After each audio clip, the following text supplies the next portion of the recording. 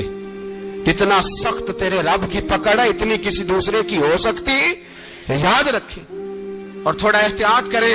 ہم سب لوگ بھی، جو ہم لوگ آدھی زبان بول کے بھی ان کی سپورٹ کرتے ہیں، اب شرم آنی چاہیے ہمیں ان حکومتوں کی سپورٹ کرتے جو مسلمانوں کی لاشوں کے اوپر حکومتیں قائم کرتے ہیں. شرم آنی چاہیے. بہرحال بات دور نکل جائے گی اور میں اپنے مضمون پہ رہتا ہوں. اہل بیت کا پیار اگر سکھایا ہے تو جناب عمر نے سکھایا ہے رضی اللہ تعالی عنہ.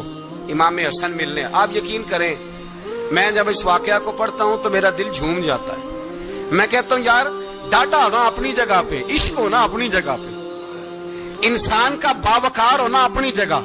جہاں کھڑے ہونا تھا وہاں یہ کھڑے ہوتے تھے، اور جہاں جھکنا تھا وہاں یہ. ان لوگوں میں اقبال نے کہا تھا تیری نگاہ ناز سے دونوں مراد پا گئے، عقلے کی یاب و جستجو، عشق حضور و اضطراب. جہاں اگر آیا ہے سامنے کیسر و کسرا تو عمر جیسا دلیر کوئی نہیں. اگر سامنے آیا ایران کا بادشاہ تو عمر جیسا تگڑا کوئی نہیں. اگر آیا ہے سامنے غسان کا بادشاہ تو عمر جیسا عادل کوئی نہیں. لیکن اگر علی کا بیٹا آیا ہے، اگر فاطمہ کے لال پارے آئے ہیں، تو پھر فاروق اعظم سے جیسا محب کوئی نہیں، پھر ان سے جیسا پیار کرنے والا کوئی نہیں. اندر بیٹھے ہیں جناب عمر، اندر تنہائی میں کچھ وزیروں سے گفتگو ہو رہی ہے، میٹنگیں جاری ہیں. آپ کے بیٹے ملنے آئے جناب عبداللہ ابن عمر. ابا جی ملنے آئے. بات ٹھہرو، بات کر رہا ہوں، کوئی نہ اندر آئے. صاحبزادہ باہر کھڑا ہے. تھوڑی دیر گزری تو امام حسن بھی آ گئے. کون آئے؟ آپ کو جو ملے گا امام صاحب کا نام لینے سے، وہ سردار ہیں جنتیوں. کون آئے؟ سارے بولیے. امام حسن، تیری نسل پاک میں ہے بچہ بچہ نور کا، تو ہے نے نور تیرا سب کرانا. امام حسن آئے تو حضرت عبداللہ ابن عمر کو دروازے پہ کھڑے دیکھا. کہا امیر المومنین کہاں ہیں؟ کہنے لگے حضرت عمر کے بیٹے. کہنے لگے وہ اندر بیٹھے، کچھ میٹنگ ہو رہی ہے اور انہوں نے کہا کوئی اندر نہ آئے، لیکن آپ جانا چاہیں تو چلے جائیں. آپ جانا چاہیں تو، تیری نسل پاک میں ہے بچہ بچہ نور، آپ جانا چاہیں تو چلے جائیں. تو انہوں نے کہا جب آپ باہر کھڑے ہیں تو مجھے کوئی اتنا ضروری کام نہیں، اور ابھی زور کی نماز تھوڑی دیر میں ہوگی، میں مسجد میں مل لوں گا امیر المومنین سے. یہ بات کہہ کے امام حسن چلے گئے. یار اتنی بڑی بات نہیں تھی، اتنی بڑی بات نہیں تھی. اور میرے استادوں کا بیٹا بھی آئے تو کہا ٹھیک ہے جی وہ سوئے ہوئے ہیں، کوئی غرض نہیں یار، میں ٹھہر کے آ جاؤں گا. کوئی بڑی بات نہیں تھی، دیکھا جائے تو بڑی بات نہیں تھی، پر بات بہت بڑی تھی اس لیے کہ یہ خالی حسن نہیں، یہ حسن ابن علی ہے، یہ حضرت فاطمہ کے لخت جگر. حضرت عمر باہر نکلے. عبداللہ ابن عمر سے پوچھا کوئی آیا تو نہیں؟ تو کہا حضور امام حسن آئے تھے. تو کہا پھر شہزادے کو اندر کیوں نہیں بھیجا؟ کہا میں نے کہا تھا. وہ کہنے لگے اگر امیر المومنین مصروف ہیں تو میں ظہر میں مل لوں گا. حضرت عمر رونے لگے. فرمایا بیٹے تو نے اچھا نہیں کیا. پھر مسجد نہیں گئے، سیدھے امام حسن کے دروازے دستک دی. امام حسن باہر آئے. کہا شہزادے آئے تھے تو ملے کیوں نہیں؟ تو امام حسن کہنے لگے حضور آپ کا اپنا بیٹا دروازے پہ کھڑا تھا، آپ کا اپنا بیٹا دروازے پہ کھڑا تھا، اور منع بھی کیا تھا آپ نے تو میں زور میں مل لیتا. حضرت امام حسن فرماتے جوش جذبات میں جناب عمر نے سر سے پگڑی اتار دی. جوش جذبات میں کہنے لگے حسن میرے بیٹے کا اور آپ کا کیا مقابلہ؟ کیا اس کی ماں کا نام فاطمہ الزہرا ہے؟ کیا اس کی نانی کا نام خدیجۃ الکبریٰ ہے؟ کیا اس کے نانے کا نام محمد مصطفیٰ ہے؟ آپ کا اور اس کا کیا مقابلہ؟ پھر رو پڑے اور کہنے لگے بیٹے میں مکے کے صحراؤں میں اونٹ چرایا کرتا تھا، یہ جو میرے سر پر عزت کے بال ہیں یہ تیرے نانے کے اگائے ہوئے، میں مکے کے خبردار شہزادے خبردار۔ او بھائی اہل بیت نبوت کے ادب کا رنگ اگر سکھایا ہے تو سیدنا عمر نے سکھایا ہے۔ حضرت عمر فاروق اتھارٹی ہے، اسلام کی اتھارٹی۔ یکم محرم حضرت عمر کی شہادت ہے۔ یہودی بول اٹھا، کافر بول اٹھا، اگر 6 مہینے عمر دنیا میں اور رہتے تو دنیا میں کوئی کافر موجود نہ ہوتا۔ 6 مہینے۔ اور جب اس بطل جلیل کا جنازہ اٹھا، اللہ بخاری پڑھیے نا، اللہم ارزقنا شہادۃ فی سبیلک، اللہ بسترے کی موت نہ دینا، شہادت کی دینا۔